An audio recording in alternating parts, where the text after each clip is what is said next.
वास मिल जाए और कृपा से प्रेमी जनों का संग मिल जाए।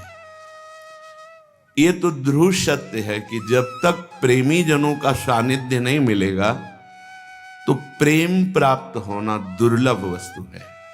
सतमार्ग में भी चलना कठिन है। जैसे जहां बहुत फिसलन होती है वहां हमें एक विशेष साथी की आवश्यकता होती है, जो चढ़ने में, चलने में, उतरने में बहुत प्रवीण है, गिर नहीं सकता।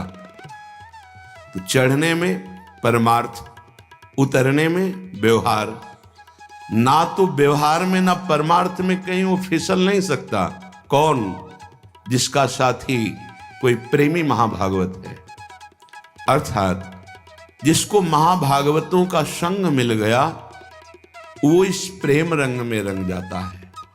प्रेम या तत्वबोध दो ही ये महान हैं जो हमें संसार से जीवन मुक्त करके महाआनंद देते। अन्यथा बीच में माया का आक्रमण होता ही रहता है। ये दो स्थान हैं जहां माया की पहुंच नहीं है, एक आत्मबोध और एक भगवत प्रेम।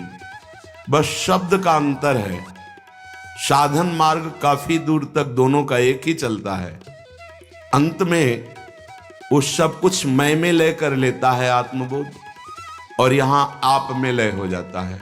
मैं का विस्मरण और आपकी स्मृति में खो जाना।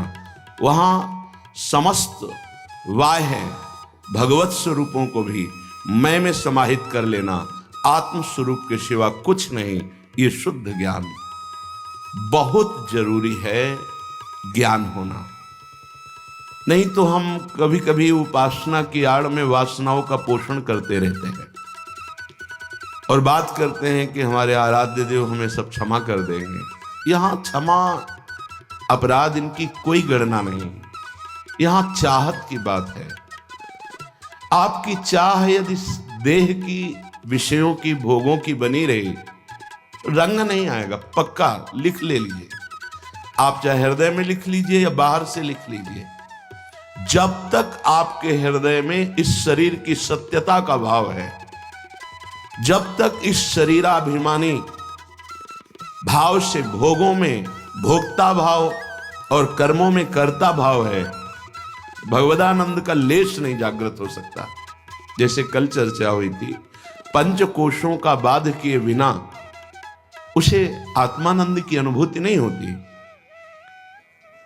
हमारी आत्मा है श्यामा श्याम, आत्मा हरिवंश प्रगट परमानंद। सच्ची मानिए, दो नहीं है। प्रेम गलियति साकरिता में दो न समाए।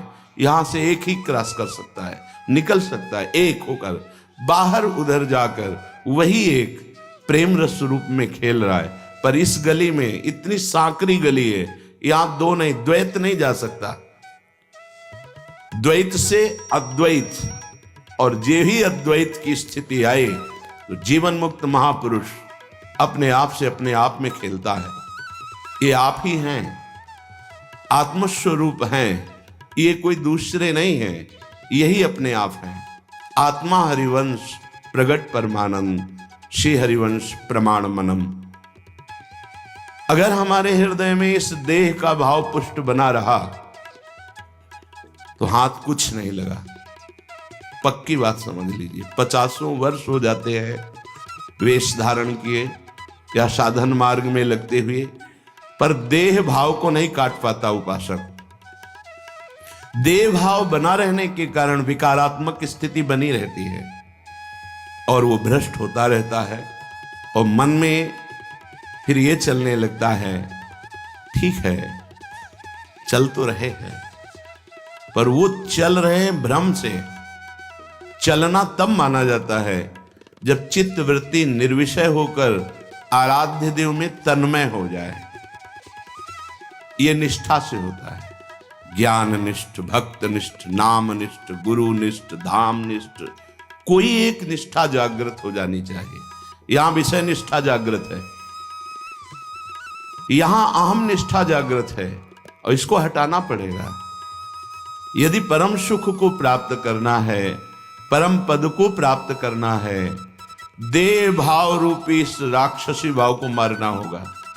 ये बहुत कड़ुआ, बहुत घृणित, महान दुख देने वाला है, सच्ची माने।